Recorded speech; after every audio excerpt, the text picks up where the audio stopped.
Hello students, आज हम solution का नेक्स्ट टॉपिक पढ़ेंगे, dilute solution and colligative properties. तनु विलयन एवं अणु संख्य गुणधर्म। A solution is known to be dilute solution when the amount of solute is very less as compare to solvent in the solution. Like gases, a solution is said to be ideal solution when it is very dilute। हम लोगों ने पिछले lectures के अंदर बात की थी solution की, कि सॉल्यूशन क्या होते हैं। दो कंपोनेंट होते हैं सॉल्यूशन के, एक सॉल्वेंट होता है और एक सोल्यूट होता है। और उसमें आपको ये भी बताया गया था कि डाइल्यूट सॉल्यूशंस क्या होते हैं, कंसनट्रेटेड क्या होते हैं, और saturated, super saturated, unsaturated solution, सभी के बारे में हमने चर्चा की थी। तो जब हम डाइल्यूट सॉल्यूशन की बात करते हैं, डाइल्यूट सॉल्यूशन का मतलब ये है कि वो सॉल्यूशन जिसमें सोल्यूट की मात्रा बहुत कम होती है। अगर हम थर्मोडायनामिक्स की टर्म्स में बात करें तो वो सॉल्यूशन डाइल्यूट सॉल्यूशन होता है जिसके अंदर की एंथैल्पी चेंज नहीं होता है। अगर हम सॉल्वेंट डालें तो एंथैल्पी चेंज नहीं हो, और ये जो सॉल्यूशन है ये राउल्स लॉ को ओबे करे, या हम ये कह सकते हैं कि आदर्श विलयन वह विलयन है जिसको और तनु करने पर कोई ऊष्मीय परिवर्तन ना हो तथा जो राउल्स लॉ को ओबे करे। ये जो इस तरह के जो सॉल्यूशन हैं जिसमें कि सोल्यूट की मात्रा बहुत कम होती है और कोई थर्मोडायनेमिक चेंजेस नहीं होते हैं, हीट चेंजेस नहीं होते हैं, इन्हें हम डाइल्यूट सॉल्यूशंस कहते हैं। अब बात आती है कि कॉलिगेटिव प्रॉपर्टीज़ क्या होती हैं। अणु संख्य गुणधर्म बहुत आसान है, नाम से जैसे कि पता चलता है, वे गुणधर्म जो अणुओं की संख्या पर निर्भर करते हैं उसे हम क्या कहते हैं, अणु संख्य गुण। यानी कि विलयनों के वे भौतिक गुण जिनके मान तनु विलयन के इकाई आयतन में घुले हुए विलय के कणों की संख्या पर निर्भर करते हैं, न कि विलय की प्रकृति या उसके कॉम्पोजिशन पर निर्भर करते हैं। तो वो properties that depends only on the number of particles of solute present in solution and not in any way on the nature of the particle or composition of the particle are known as colligative properties। अब इस chapter के अंदर हम जो जो colligative properties पढ़ेंगे वो कौन कौन सी हैं, ये देखिए। Osmotic pressure of solution first property है, यानी कि विलयन का परासरण दाब। सेकंड है relative lowering of vapour pressure of solution, विलयन के वाष्प दाब में अवनमन, elevation in boiling point of solution, विलयन का क्वथना उन्नयन, and depression in freezing point, विलयन का हिमांक अवनमन। ये चार प्रॉपर्टीज़ हमें इस चैप्टर के अंदर पढ़नी है। तो सबसे पहले हम स्टार्ट करते हैं डिफ्यूजन से। जो फर्स्ट प्रॉपर्टी है हमारी क्या है, ऑस्मोटिक प्रेशर ऑफ सॉल्यूशन। तो ऑस्मोसिस के बारे में पता होने से पहले हमें पता होना चाहिए कि डिफ्यूजन या विसरण, ये दोनों चीज़ें क्या होती हैं। दो टर्म्स हैं ये, एक है डिफ्यूजन और दूसरा कहलाता है ऑस्मोसिस। अब जो गैसेस हैं, गैसेस के आपस में जो मिलने की जो प्रकृति होती है वो उसे हम क्या कहते हैं, डिफ्यूज़न कहते हैं। और इस कारण से गैस समान रूप से सभी जगह विसरित हो जाते हैं। जैसे कि मान लीजिए अगर हम किसी भी एक कमरे में अगर अगरबत्ती लगाते हैं तो उसकी जो सुगंध है आपको दूर तक पता चलती है, महसूस होती है। तो ये इसी कारण से होता है क्योंकि गैसेस जो हैं वो क्या होती हैं, विसरित होती हैं, डिफ्यूजन होता है गैसेस में, इसलिए हमें जो सुगंध है वो महसूस होती है।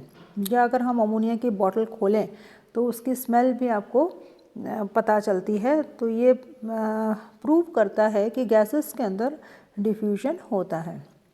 लेकिन इसी तरह से जो लिक्विड्स हैं, या हम ये कहें हम सॉल्यूशन की बात कर रहे हैं, तो सॉल्यूशन या लिक्विड्स में भी ये प्रॉपर्टी पाई जाती है। लेकिन ये जो प्रॉपर्टी है ये गैसेस के कंपैरिजन में कम होती है। जैसे कि अब यहाँ पर आप ये डायग्राम देखिए, इस डायग्राम के अंदर इसको एक्सप्लेन करने की कोशिश की गई है कि डिफ्यूजन जो है वो क्या होता है। अब देखिए ये जो डायग्राम जो आपको दिख रहा है इसके अंदर क्या है, एक सिलेंडर है और इसमें पानी भरा हुआ है और थिसल फनल से इसमें पोटेशियम परमैंगनेट का एक कॉन्सेंट्रेटेड सॉल्यूशन की एक लेयर इसमें डाली गई है। तो क्या होता है कि इनिशियली जब ये एडिशन होता है तो जो पोटेशियम परमैंगनेट का सॉल्यूशन है वो तो नीचे नीचे रहता है और ऊपर क्या होगा, वाटर होगा। तो यहाँ पर ये जो AB जो एक लाइन खींची हुई आपको जो दिखाई दे रही है, ये एक तरह से डिस्टिंक्ट करती है दोनों लेयर्स को कि नीचे KMnO4 सॉल्यूशन है और ऊपर क्या है, प्लेन वाटर है। और क्या किया जाता है, इसको टेम्परेचर जो है इसका कांस्टेंट रखते हैं और थोड़ी देर में देखा जाता है, जब इसको काफ़ी टाइम के लिए रखा जाता है तो ये माना जाता है, देखा जाता है कि जो AB जो लाइन जो दोनों सॉल्यूशंस को डिफ्रेंशिएट कर रही थी, ये लाइन धीरे धीरे डिसअपियर हो जाती है और ये प्रोसेस चलता रहता है। जबकि KMnO4 के जो मॉलिक्यूल्स हैं ऊपर की ओर मूवमेंट करते हैं और वाटर मॉलिक्यूल्स KMnO4 की तरफ जाते हैं। तो जब ये दोनों सॉल्यूशन एक दूसरे के कांटेक्ट में आते हैं तो डिफ्यूजन होता है। क्यों? क्योंकि दो पृष्ठों में विलायक और विलय के अणुओं की सांद्रता समान होनी चाहिए। ये समान नहीं होती है तब तक ये विसरण चलता रहता है और जब ये समान हो जाती है तो ये विसरण जो है ये बंद हो जाता है। तो इस तरह से हम किसी भी पदार्थ के अणुओं को उसके उच्च सांद्रता वाले क्षेत्र से निम्न सांद्रता वाले क्षेत्र की ओर स्वतः गति को, जिससे विलयन में एक समान सांद्रता हो जाए, उसे हम विसरण कहते हैं। यानी कि एक समांगी विलयन बन जाए उसे हम क्या कहते हैं, विसरण कहते हैं। That is the movement of particles of a solute from more concentrated to a less concentrated solution so as to bring about ultimately a uniform concentration throughout is known as diffusion। अब हम बात करते हैं osmosis की कि osmosis जो है ये क्या होता है। आप लोगों ने ऑस्मोसिस के बारे में पढ़ा होगा और काफ़ी सारे एग्जांपल्स हैं हमारे पास में कि ऑस्मोसिस जो है, मेन जो डिफरेंस अगर हम कहें ऑस्मोसिस और डिफ्यूजन के बीच में, इसमें ऑस्मोसिस के अंदर सॉल्यूशन जो है वो प्योर सॉल्वेंट से एक मेम्ब्रेन के द्वारा सेपरेटेड होता है, जिसे हम सेमी परमिएबल मेम्ब्रेन SPM या अर्धपारगम्य झिल्ली कहते हैं। यानी कि जो सेमी परमिएबल मेम्ब्रेन है ये क्या करती है कि इसमें से सॉल्वेंट मॉलिक्यूल्स तो पास हो सकते हैं लेकिन सोल्यूट मॉलिक्यूल्स इसमें से पास नहीं होते हैं। तो इसको अलग अलग तरीके से हम ऑस्मोसिस को डिफ़ाइन कर सकते हैं, जैसे कि the phenomena of movement of solvent molecules from lower concentration of solution to higher concentration through a semi permeable membrane is known as osmosis. यानी कि जो कम सांद्रता वाले विलयन में से विलायक के अणुओं का अर्धपारगम्य झिल्ली से होकर उच्च सांद्रता वाले विलयन की ओर होने वाला स्वतः प्रवाह या स्पॉन्टेनियस फ्लो जो है वो ही परासरण कहलाता है या ऑस्मोसिस कहलाता है। और यह तब तक होता रहता है जब तक कि इक्विलिब्रियम अटेन नहीं हो जाए। यानी कि इक्विलिब्रियम पर सेमी परमिएबल मेम्ब्रेन के दोनों ओर सेम कंसंट्रेशन होती है। ये हम अपनी डेली लाइफ में एक्सपीरियंस कर सकते हैं। जो ड्राइड फ्रूट्स होते हैं जैसे कि किशमिश है, किशमिश को अगर हम रेजिन्स अगर हम इसको पानी में डालें तो क्या होता है, रेजिन्स जो हैं वो स्वेल हो जाती हैं, फूल जाती हैं ड्यू टू ऑस्मोसिस। इसी तरह से चने हैं और भी बीन्स वगैरह हैं, अगर हम इसको पानी में ओवरनाइट सोक करके रखते हैं तो ये ऑस्मोसिस के कारण ये स्वेल हो जाते हैं। तो ये एग्जांपल्स हैं जो कि हम अपनी डेली लाइफ में हम देखते हैं ऑस्मोसिस के। अब हम एक टेबल को देखते हैं जो कि बताती है difference between osmosis and diffusion. Osmosis और डिफ्यूजन के बीच में डिफरेंस पूछा जाता है एग्ज़ाम के अंदर भी, तो हमें पता होना चाहिए कि दोनों में क्या डिफरेंस होता है। तो osmosis is always through a SPM, यानी कि परासरण हमेशा अर्धपारगम्य झिल्ली द्वारा होता है, जबकि विसरण या डिफ्यूजन के लिए सेमी परमेबल मेम्ब्रेन ज़रूरी नहीं होती है। और ऑस्मोसिस के अंदर हमेशा सॉल्वेंट के जो मॉलिक्यूल्स हैं they move from lower concentration to higher concentration through SPM, while in diffusion solute and solvent molecules move from solution of higher concentration to lower concentration। Osmosis में क्या होता है, सिर्फ सॉल्वेंट मॉलिक्यूल्स या विलायक के अणु ही चलते हैं या पास होते हैं, जबकि डिफ्यूजन के अंदर सोल्यूट और सॉल्वेंट यानी कि विलय और विलायक दोनों के ही अणु चलते हैं। Osmosis can be stopped by applying osmotic pressure, लेकिन जो डिफ्यूजन है उसको हम प्रेशर बढ़ा करके नहीं रोक सकते हैं। ऑस्मोसिस गैसेस में नहीं होता है, डिफ्यूजन जो है वो गैसेस में भी हो सकता है, और अभी हमने देखा कि सॉल्यूशंस में भी होता है। तो ये डिफरेंसेस हैं ऑस्मोसिस और डिफ्यूजन के बीच में। अब हम ऑस्मोसिस को अलग अलग तरीके से डिफ़ाइन कर सकते हैं। अभी हम 3-4 एक्सपेरिमेंट्स देखेंगे और इन एक्सपेरिमेंट्स के बेसिस पर ही हम ऑस्मोसिस को डिफ़ाइन कर सकते हैं। जैसे ये देखिए, जो पहला एक्सपेरिमेंट है, ये देखिए, ये पहला एक्सपेरिमेंट है, ये कहलाता है, इस एक्सपेरिमेंट में देखिए आपको यहाँ पे एग्स दिख रहे हैं। एक एग सॉल्ट सॉल्यूशन में डाला हुआ है और एक एग को वाटर के सॉल्यूशन में डाला गया है। तो क्या होता है इसके अंदर, इस एक्सपेरिमेंट के द्वारा हम क्या कर रहे हैं कि ऑस्मोसिस कैसे होता है उसको हम एक तरह से डेमोन्स्ट्रेट कर रहे हैं। तो क्या किया है कि हमने आउटर शेल जो है इसका रिमूव किया है एग का, और इसको एक को तो वाटर में सोक किया है और एक में सॉल्ट सॉल्यूशन में सोक किया है। अब क्या होता है कि ऑस्मोसिस के कारण जो एग वाटर में रखा हुआ है वो तो स्वेल हो जाता है, और जो इसमें सॉल्ट सॉल्यूशन में रखा है वो श्रिंक हो जाता है। तो ये क्यों होता है, क्योंकि जो वाटर में रखा हुआ है तो उसमें तो क्या होता है, water goes into the egg through it's membrane, और जबकि जो सॉल्ट सॉल्यूशन में रखा गया है तो उसमें क्या होता है कि water goes out of egg to salt solution and therefore it shrinks. इसी तरह से सेकंड एक्सपेरिमेंट है हमारा, कहलाता है एबे-नॉलेट्स एक्सपेरिमेंट। ये इम्पॉर्टेंट है, ये कभी कभी आपको एग्ज़ाम के अंदर भी पूछा जाता है, तो आपको पता होना चाहिए कि एबे-नॉलेट एक्सपेरिमेंट क्या होता है।